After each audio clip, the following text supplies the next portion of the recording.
Hello guys, welcome back to my channel. আজকের ভিডিওতে যে টপিকটা নিয়ে ডিসকাশন করব এটা একটু ডিফারেন্ট টাইপ অফ টপিক এবং টপিকটা হচ্ছে ইন্ডিয়া ইউএস এই দুটো কান্ট্রির মধ্যে যে ট্রেড নেগোসিয়েশনস বা ট্রেড ডিল চলছে সেই বিষয়টা নিয়ে একটু ডিটেলসে ডিসকাশন করব। এটা আগামী দিনের জন্য ভীষণ ইম্পর্টেন্ট।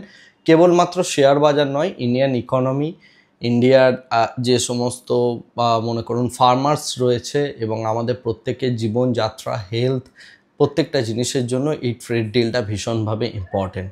তো ডিলটা কন্টিনিউয়াসলি ডিলে হচ্ছে, কি কারণে ডিলে হচ্ছে, কারা এই জিনিসটাকে নিয়ে এগিয়ে যাচ্ছেন, কিভাবে এগিয়ে যাচ্ছেন, কমপ্লিকেসিটা কোন জায়গাতে এসছে, সেই সমস্ত কিছু বিষয়গুলো নিয়ে আজকের ভিডিওতে ডিসকাশন করব। ভিডিওটা শেষ অবধি দেখবেন। তা এটা একটা জিও পলিটিক্যাল সিরিজের ডিসকাশন। তো জিও পলিটিক্স বলতে আমরা যে জিনিসটা বুঝি সেটা হচ্ছে আমরা এক একটা দেশের সাথে বিভিন্ন অ্যাঙ্গেল থেকে, বিভিন্ন দিক থেকে জড়িত, রাইট? অর্থাৎ আমরা যেমন ইউএসের ডলার ইউজ করি বিভিন্ন জায়গায় রিজার্ভ কারেন্সি হিসাবে বা ট্রানজ্যাকশনের মিডিয়াম হিসাবে, সিমিলারলি ইন্ডিয়াতে প্রচুর পরিমাণের যারা ভারতীয় নাগরিক আছেন তারা আইটির বিভিন্ন জিনিসপত্র সাপ্লাই দেন, সার্ভিসেস সাপ্লাই দেন। উল্টো দিক থেকে দেখতে গেলে ইউএসের প্রচুর প্রোডাক্ট রয়েছে, গুগল, ফেসবুক, ইউটিউব ইত্যাদি বিভিন্ন রকম ডিজিটাল প্রোডাক্ট রয়েছে যেগুলো আমরা ভীষণভাবে কনজিউম করি। তো এইভাবে একটা দেশ আরেকটা দেশের সাথে ওতপ্রোতভাবে জড়িত এবং কারোর কিছু স্ট্রেংথ থাকে, কারোর কিছু উইকনেস থাকে। এই স্ট্রেংথ এবং উইকনেস নিয়ে দুটো দেশ যখন পলিটিক্স করে এবং সেই পলিটিক্সে প্রত্যেকেই চাই নিজের দেশের ব্যবসায়ী থেকে শুরু করে নিজের দেশের যারা এন্টারপ্রেনিউর আছে, নিজের দেশের যাদের জীবনযাত্রা একটু খারাপ রয়েছে তাদের আস্তে আস্তে কী করে ইমপ্রুভমেন্ট করা যায়, এবং সর্বোপরি এক একটা দেশের এক একটা বড় বড় লেভেলের ভিশন থাকে। তো সেই ভিশন এবং সেই স্বপ্নগুলো পূরণের উদ্দেশ্যে অন্য দেশের সাথে একটা দেশ আরেকটা দেশের সাথে পলিটিক্স করে চলেছে এবং একজন আরেকজনকে কন্টিনিউয়াসলি ডমিনেট করার একটা প্রচেষ্টা থাকে। যেহেতু এটা একটা গ্লোবাল এরিয়া বা পুরো বিশ্বব্যাপী পুরো জিনিসটা চলে, সুতরাং একজনের সাথে আরেকজনের কীরকম সম্পর্ক এই বিষয়টাকে আমরা বলি অ্যাকচুয়ালি জিও পলিটিক্স, রাইট? তো এটা অনেকটা ওই দাবা খেলার মতো, যে একটা গুটি আমি দিলাম, একটা গুটি অন্যদিকে মুভ করলে বাকি দিকগুলো আমার ফাঁকা হয়ে যেতে পারে। তো এটা পুরোপুরি একটা চেস বোর্ডের সাথে কম্পেয়ার করা হয় জিও পলিটিক্সকে জেনারেলি। এখন এই যে ট্রেড নিয়ে ডোনাল্ড ট্রাম্প কন্টিনিউয়াসলি মনে করুন বিভিন্ন রকমভাবে বিভিন্ন কান্ট্রিকে প্রেসারাইজ করছে, প্রচুর কান্ট্রিকে আমরা দেখলাম 50%-এর কাছাকাছি ট্যারিফ নিতে। ফর এক্সাম্পল ব্রাজিল, আমরা যদি ক্যানাডার ক্ষেত্রে দেখি 35%-এর কাছাকাছি ট্যারিফ দেওয়া হয়েছে। উল্টো দিক থেকে আমরা যদি জাপানের কথা ভাবি, জাপান 25%-এর কাছাকাছি ট্যারিফ পেয়েছে। ভিয়েতনাম থেকে শুরু করে লাওস এই জাতীয় যে সমস্ত কান্ট্রিগুলো রয়েছে তারাও মোরাললেস 40%-এর কাছাকাছি ট্যারিফ পেয়েছে। সুতরাং একটা হায়ার রেঞ্জ অফ ট্যারিফ তারা প্রত্যেকেই মানে অনেক কান্ট্রি ফেস করছে এবং তারা তাদের প্রোডাক্ট ইউএসএতে পর থেকে সাপ্লাই করতে গেলে ইউএসএতে তার কস্ট অনেক বেশি হয়ে যাবে। এখন ইন্ডিয়ার সাথে যে নেগোসিয়েশন এটা দীর্ঘদিন ধরে চলছে এবং এই নেগোসিয়েশনটাকে মানে লিড করছেন হচ্ছে 1993 ব্যাচের আইএএস অফিসার রাজেশ আগরওয়াল, এবং তার ওপর সম্পূর্ণ ব্যাকিং রয়েছে আমাদের যে ইন্ডাস্ট্রিয়াল মিনিস্টার রয়েছেন পীয়ূষ গোয়েল, তিনিও ওতপ্রোতভাবে জড়িত। তিনিও একজন সিএ চার্টার অ্যাকাউন্টেন্ট এবং তার সাথে এলএলবি পাস করা একজন ভদ্রলোক। সুতরাং এনারা দুজন মিলে অ্যাকচুয়ালি মানে মেইন যে ডিসকাশনটা হচ্ছে, আরও অনেক নেগোসিয়েটার আছেন বাট মেনলি রাজেশ আগরওয়াল পুরো জিনিসটাকে লিড করছেন এবং তিনি এই বিষয়টা নেগোসিয়েশন করছেন। নেগোসিয়েশনের প্রথম দিন থেকে ইউএসএ যে কথাটা বলে এসছে যে আমরা তোমাদের যে কান্ট্রি রয়েছে সেই কান্ট্রির ওপর যে এগ্রিকালচারাল সেক্টর, ডেয়ারি সেক্টর, এই প্রত্যেকটা সেক্টরের ওপর ইউএস এরপর থেকে তাদের প্রোডাক্ট অ্যাকচুয়ালি এখানে পুশ করতে চলেছে। বিষয়টা অনেকটা মানে একটু অন্যরকমভাবে বোঝানোর চেষ্টা করি ঘটনাটা অ্যাকচুয়ালি কি, কোন জায়গায় কমপ্লিকেসিটা রয়েছে এবং ইন্ডিয়ান গভর্নমেন্ট কেন বিষয়টাকে নিয়ে একদম চুলচেরা বিশ্লেষণ করছে এবং তার সাথে সাথে মানে রীতিমতো দর কষাকষি চলছে প্রত্যেকটা ফ্রন্টে, এবং যে কারণে আমরা কোনো ডিলে এখন অবধি পৌঁছাতে পারছি না। তো বিষয়টা অনেকটা এরকম, জিএম প্রোডাক্ট সেইগুলোকে বলা হয় বা জেনেটিক্যালি মডিফাইড প্রোডাক্ট। এটা হচ্ছে কিছু বীজ, যে বীজগুলোকে বানানো হয়েছে যাদের মানে ল্যাবেতে বানানো হয়েছে, যেগুলোকে জেনেটিক্যালি অর্থাৎ তাদের জিন টেকনোলজি ইউজ করে সেগুলোকে মডিফাই করে বানানো হয়েছে, রাইট? এর ফলে কি হবে, এর ফলে যেটা হবে প্রোডাকশন ক্ষমতা অনেক বেশি বাড়বে নাম্বার ওয়ান। এই সমস্ত প্রোডাক্টগুলোকে যদি আমরা ইউজ করি বা এই সমস্ত বীজগুলোকে যদি আমরা ইউজ করি, প্রোডাকশন ক্ষমতা ডেফিনেটলি বাড়বে। সেকেন্ড বিষয় হচ্ছে এরা হচ্ছে এই সমস্ত যে কর্পগুলো তৈরি করা হবে বা এই যে শস্যগুলো তৈরি করা হবে জিএম বীজ দিয়ে, সিড দিয়ে, সেই সমস্ত প্রত্যেকটা মানে শস্য যখন উৎপন্ন হবে সেইগুলো হবে যত পোকামাকড় আছে তারা সেইগুলোর মধ্যে আসতে পারবে না, এবং তার সাথে সাথে হাইলি কীটনাশক ইত্যাদি যে সমস্ত জিনিসপত্রগুলো দেওয়া হবে সেগুলো রীতিমতো অ্যাবজর্ব করতে পারবে, এবং মানে মেইন কথা যেটা সেটা হচ্ছে এইগুলো মানে পোকামাকড়রা অতটা বেশি ক্ষতিগ্রস্ত করতে পারবে না। সো বেসিক্যালি এই যে প্রোডাক্টগুলো আসতে চলেছে যখন এগুলো উৎপন্ন হবে সেগুলো যদি আমরা খাদ্যের গুণগত মান দেখি, গুণগত মান মোটেও ভালো হয় না। একটা এক্সাম্পল দিচ্ছি, ছোট্ট এক্সাম্পল, আপনি বুঝতে পারবেন, মানে পুষ্টির দিক থেকে ভালো হয় না অ্যাকচুয়ালি। আমি এক্সাম্পল হিসাবে যদি বলতে হয় অনেকটা পোলট্রি ইন্ডাস্ট্রির সাথে কম্পেয়ার করতে হবে। আজ থেকে যদি আমরা 30 বছর 40 বছর আগে ইন্ডিয়ান মানে ইকোনমির দিকে তাকাই, আমাদের কিন্তু পোলট্রি ফার্ম এইভাবে ছিল না। জেনারেলি ইন্ডিয়ার মধ্যে যে মানে পোলট্রিগুলো তৈরি হতো বা পোলট্রি ইন্ডাস্ট্রি যদি দেখি সেটা সম্পূর্ণভাবে ঘরোয়া বিজনেস ছিল, এবং এক একজন হয়তো 50টা 40টা করে মুরগি পালন করতেন গ্রামের দিকে, এবং তার থেকেই অ্যাকচুয়ালি সাপ্লাইটা হতো, যে কারণে মাংস খাওয়ার যে মানে কি বলবো দিকটা সেটা অনেক বেশি কম ছিল এবং এক্সপেন্সিভও ছিল সেই তুলনায়, রাইট? কারণ প্রোডাকশন কম হলে সেটার এক্সপেন্সিভনেসটা অনেক বাড়বে। বাট পরবর্তীকালে কি হয়েছে, আমেরিকান পোলট্রি ইন্ডাস্ট্রিকে আমরা অ্যাডপ্ট করেছি, এবং তার ফলে যে জিনিসটা হয়েছে সেটা হচ্ছে পোলট্রির ডিম থেকে শুরু করে মানে মাংস টাংস সমস্ত কিছু অ্যাভেলেবেল হয়েছে। বাট এই অ্যাভেলেবিলিটিটার সাথে সাথে আমরা যদি দেখি এর একটা ফ্লিপ সাইড আছে। কি হচ্ছে না, এই যে প্রোডাকশনগুলো করা হচ্ছে এগুলো অতিরিক্ত পরিমাণে হরমোন ইনজেক্ট করা হয় অ্যানিম্যালগুলোর ওপর যখন সে বাচ্চা থাকছে সেই অবস্থায়, এবং এর ফলে কি হয়, এটা খুব ফাস্ট গ্রো করছে এবং হাই প্রোটিনযুক্ত খাবার দেওয়া হচ্ছে, মাছ টাছ ইত্যাদি খাওয়ানো হচ্ছে এই সমস্ত অ্যানিম্যালদের, এবং তার ফলে কি হচ্ছে, তার যে কোয়ালিটিটা ছিল কোয়ালিটি ড্রপ করে যাচ্ছে।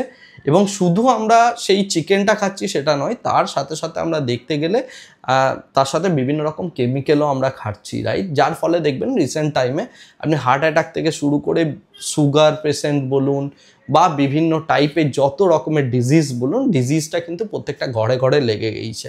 এটা আমরা ডে ওয়ানে কেউই বুঝতে পারি না, এটা হচ্ছে একটা দীর্ঘ সময়ের এফেক্ট। সুতরাং খাবার যেরকমভাবে আমরা কনজিউম করব, আমরা যদি টোটালি ফুড চেনটাকে যেভাবে নিয়ন্ত্রণ করব সেইভাবে কিন্তু আমাদের জীবন পদ্ধতি চলবে এবং বাদবাকি জিনিসগুলো চলবে। এক্স্যাক্টলি সেম টাইপ অফ জিনিস এরপর হতে চলেছে চাল, ধান, গম, যব, ভুট্টা, কার্পাস, তুলা, সমস্ত কিছু প্রোডাক্টের ক্ষেত্রে, যেখানে ইউএসএ চাইছে এরকম জেনেটিক্যালি মডিফাইড জিনিসপত্রগুলো ইন্ডিয়ার মধ্যে নিয়ে আসা। এর ফলে কি হবে, এর ফলে যে জিনিসটা হবে, অল্প জায়গার মধ্যে প্রচুর পরিমাণে শস্য উৎপন্ন হবে। অল্প জায়গায় যদি প্রচুর পরিমাণে শস্য উৎপন্ন হয় এবং জেনেটিক্যালি মডিফাইড যদি আমরা বীজ ইউজ করি, প্রথম কথা হচ্ছে খাবারের অ্যামাউন্ট যাবে বেড়ে, কোয়ালিটি যাবে ড্রপ করে, এবং পরবর্তীকালে এর সাথে সাথে বিভিন্ন রকমের ডিজিজেস আসবে।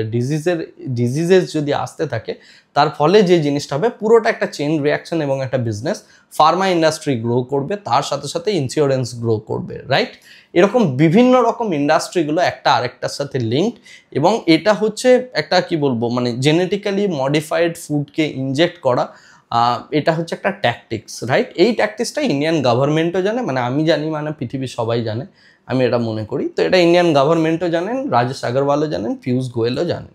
এবং এর ফলে কি হবে, বিভিন্ন যে সমস্ত কোম্পানিরা আছে ইউএসএতে, জেনারেলি চাষাবাদগুলো করে হচ্ছে কোনো না কোনো কোম্পানি।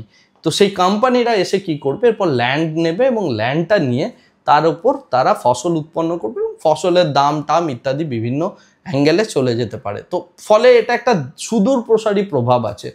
এর সাথে সাথে যেটা বিষয় সেটা হচ্ছে এই জেনেটিক্যালি মডিফাইড যে সমস্ত খাবার দাবার সেগুলো অনেক কান্ট্রি কিন্তু অ্যাকসেপ্ট করে না, for example European country. Second যে মানে প্রবলেমটা আসতে চলেছে ইন্ডিয়ার জন্য, যদি ইন্ডিয়া এই জিএম প্রোডাক্টগুলোকে অ্যাপ্লাই করে, আমরা প্রচুর খাবার দাবার সাপ্লাই করি ইউরোপে। এখন ইউরোপিয়ান ইউনিয়নের নিয়ম হচ্ছে বা তাদের একটা ল তারা পাস করেছে, তারা কোনো রকম জেনেটিক্যালি মডিফাইড যে সমস্ত খাবার সেইগুলোকে তারা কখনো অ্যালাউ করবে না। এর ফলে কী হবে, ইন্ডিয়া প্রচুর পরিমাণে অর্গানিক ফুড বা অর্গানিক খাবারের যে আমাদের মানে থিমটা চলেছে এত বছর ধরে, এবং তার উপর বেস করে দেখবেন অনেক অর্গানিক ফার্ম তৈরি হচ্ছে রিসেন্ট টাইমে। সেই সমস্ত অর্গানিক ফার্মগুলোর তারা যদি কোনো কারণে এই জেনেটিক্যালি মডিফাইড প্রোডাক্ট ইউজ করেন বা যদি নাও করেন, যে প্রবলেমটা হবে সেটা হচ্ছে এই অর্গানিক ফার্মগুলোর বা এই অর্গানিক প্রোডাক্টের সাপ্লাইগুলো ইউরোপ কিন্তু এরপর আস্তে আস্তে কেটে দেবে। কারণ এখানে ক্রপ মিক্সিংয়ের একটা মানে কি বলবো চান্স থেকে যাচ্ছে। অর্থাৎ একজন অর্গানিক বানাচ্ছে, একজন এই টাইপের জেনেটিক্যালি মডিফাইড খাবার বানাচ্ছেন, কিছুটা পার্ট হয়তো সাপ্লাই করে দিচ্ছে ঠিকঠাক, তারপর বাকিটা হয়তো তারা মিক্স করে সাপ্লাই করছে ইত্যাদি বিভিন্ন রকমের জিনিসপত্র হতে পারে। সেই কারণে যে সমস্ত দেশ ইউরোপে খাবার সাপ্লাই করে তারা কেউই কিন্তু জেনেটিক্যালি মডিফাইড প্রোডাক্ট সাপ্লাই করতে পারে না। এখন ইন্ডিয়া যদি এই জিনিসটাকে অ্যালাউ করে, তাহলে আমাদের ফুড প্রোডাক্ট যেগুলো বাইরে মানে অ্যালাউড হয় বা আমরা এক্সপোর্ট করতে পারি, সেই বিষয়গুলো কিন্তু কমে যাবে, রাইট? তো এই দুটো দিক হচ্ছে মেন দিক। এছাড়া রয়েছে হচ্ছে আমাদের কৃষকদের ভবিষ্যৎ, যেটা বললাম। তো এই সমস্ত জিনিসগুলোকে যদি আমি কম্বাইন করি, এটা কিন্তু এই ডিলটাতে ইন্ডিয়ান গভর্নমেন্ট যদি সাইন করে, সেটা মোটেও ভালো হতে চলেছে না, মানে একদমই ভালো হবে না ইন্ডিয়ান ইকোনমির জন্য, বিশেষ করে এই জিএম প্রোডাক্টের জন্য নাম্বার ওয়ান। সেকেন্ড বিষয় হচ্ছে এই জিএম প্রোডাক্টের বীজ সাপ্লাইয়ের জন্য ইউএসএ হেভি পরিমাণে, যেহেতু জেনেটিক্যালি মডিফাইড বীজ ইউজ করছে, সেহেতু হেভি পরিমাণে পেটেন্ট আদায় করবে ইন্ডিয়ান গভর্নমেন্টের থেকে। সুতরাং যে রেভিনিউটা তৈরি হবে সেটাও কিন্তু শেয়ার্ড রেভিনিউ হবে, এবং ইউএসএ অ্যাকচুয়ালি যে জিনিসটা দাঁড়াচ্ছে যে ওই মানে লাগান সিনেমা 3 গুণার লাগানের মতোই ব্যাপার, যে যতই বেশি ফসল এখানে উৎপন্ন করবে ওই জাতীয় ক্রপ, তার একটা পেটেন্টেড পয়সা কিন্তু চলে যাবে ইউএস গভর্নমেন্টের কাছে, রাইট? সো ইটস এ মানে কি বলবো, এটা যথেষ্ট কমপ্লিকেটেড একটা ব্যাপার এই জেনেটিক্যালি মডিফাইড প্রোডাক্ট এবং এর সাথে সাথে ডেয়ারি ইন্ডাস্ট্রি নিয়ে। আমাদের ডেয়ারি ইন্ডাস্ট্রি যেটা আগে ছিল, গ্রামে গঞ্জে হতো, প্রত্যেকের বাড়িতে গরু টরু থাকতো ইত্যাদি ইত্যাদি, সেই বিষয়টা আস্তে আস্তে কিন্তু ধ্বংস হচ্ছে। তার কারণ আমাদের দেশীয় গরুর যে খাবারের কোয়ালিটি বা যে প্রোডাকশন ক্ষমতা, তার থেকে আমরা এখন জেনেটিক্যালি মডিফাইড যে সমস্ত ডেয়ারি মানে গরু টরু আছে ইত্যাদি, গরু মোষ যাই বলুন না কেন, তাদের কাছ থেকে দুধগুলো নিচ্ছি, এবং সেই যে প্রোডাকশনটা হচ্ছে, সেই প্রোডাকশনটা কমপ্লিটলি কিন্তু এই যে হাইব্রিড যে সমস্ত আমরা বলি যে গরু আসছে, যাদের আকৃতি প্রচুর পরিমাণে মিল্ক প্রোডাকশন করতে পারে, সেই টাইপের, যেখানে কোয়ালিটির সাথে আমরা কম্প্রোমাইজ করছি, কেন না কোয়ান্টিটিটাকে আমরা জাজ করব বলে। এর ফলে কি হচ্ছে, হেলথ বেনিফিট তো একদিক থেকে মানে ধীরে ধীরে নামছেই, যেগুলো নিয়ে আমি অলরেডি বললাম। তো সেম টাইপ অফ জিনিসপত্র এরপরে খাবারের ইন্ডাস্ট্রির সাথে যাতে না হয়, বিশেষ করে ধান, গম, চাল, জব ইত্যাদি খাবারের সাথে। তো সেই কারণে ইন্ডিয়ান গভর্নমেন্ট এই ডিলটাই কিন্তু সাইন করতে একদমই চাইছে না, এবং এখানে রীতিমতো 2 পয়সার যেরকমভাবে মানে দর কষাকষি চলে, সেই লেভেলের দর কষাকষি চলছে। ইন্ডিয়ান গভর্নমেন্টের যেটা বক্তব্য সেটা হচ্ছে যে আমরা তোমাদের থেকে টেকনোলজিক্যাল প্রোডাক্ট বেশি ইম্পোর্ট করব, দরকার পড়লে তোমরা বলো ডিফেন্স মেটেরিয়াল দিতে হবে, আমি ডিফেন্স মেটেরিয়াল নিচ্ছি, তোমাদেরকে হায়ার প্রাইস আমি পে করছি, কিন্তু আমি এগ্রিকালচারাল সেক্টরে এবং ডেয়ারি সেক্টরে আমি কিন্তু এন্টার করতে দেবো না ইউএসকে, সিম্পলি। কারণ এটা যদি হয় তাহলে আমাদের দেশের জন্য খুব ক্ষতি হবে, যে কারণে ইন্ডিয়ান গভর্নমেন্ট এই নেগোসিয়েশনে একদমই ইন্টারেস্টেড নয় এবং এই জিনিসটা করবেও না। এটা নিয়ে স্ট্রিক্ট কথাবার্তা বলে দিয়েছেন আমাদের মিনিস্টার পীযূষ গোয়েল অলরেডি, এবং সেই কারণে, এবং এটা দেশের মানে স্বাস্থ্য সুরক্ষা থেকে শুরু করে ফিউচার জেনারেশনের গেম চলে আসছে এখানে। তো সেই কারণে এই জিনিসটাকে কখনোই ইন্ডিয়ান গভর্নমেন্ট সাইন করতে চাইছে না, যেই জন্য এই ডিলটা ডিলে হচ্ছে। যেহেতু ডিলটা ডিলে হচ্ছে, আমেরিকার যে সমস্ত নেগোশিয়েটার আছেন তারা বলছেন যে না ঠিক আছে, আমরা ইন্ডিয়ার সাথে এরকমভাবে ডিল করব না, আমরা ইন্ডিয়াকে ফুল ফ্লেজেড ডিল দিচ্ছি না, আমরা এখন ইন্ট্রিম ডিল দেব।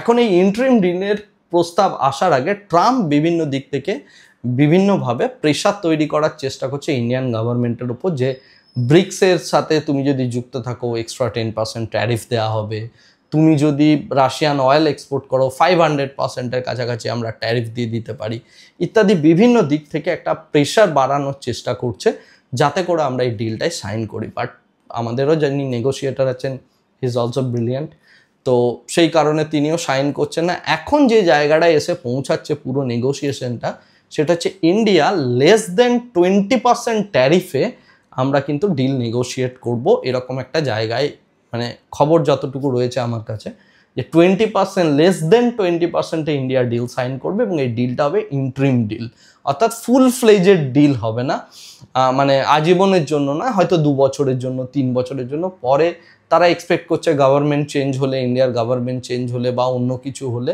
হয়তো এই জিনিসটা তারা অন্যভাবে ইমপ্লিমেন্ট করবেন, বা এই 2 বছরে কতটা ট্রেডিং হচ্ছে তার উপরে এই বিষয়টা নিয়ে চিন্তা ভাবনা করবেন। তো সেই কারণে ইন্ডিয়া এরপরে সম্ভবত ইন্ট্রিম একটা ডিল সাইন করতে চলেছে।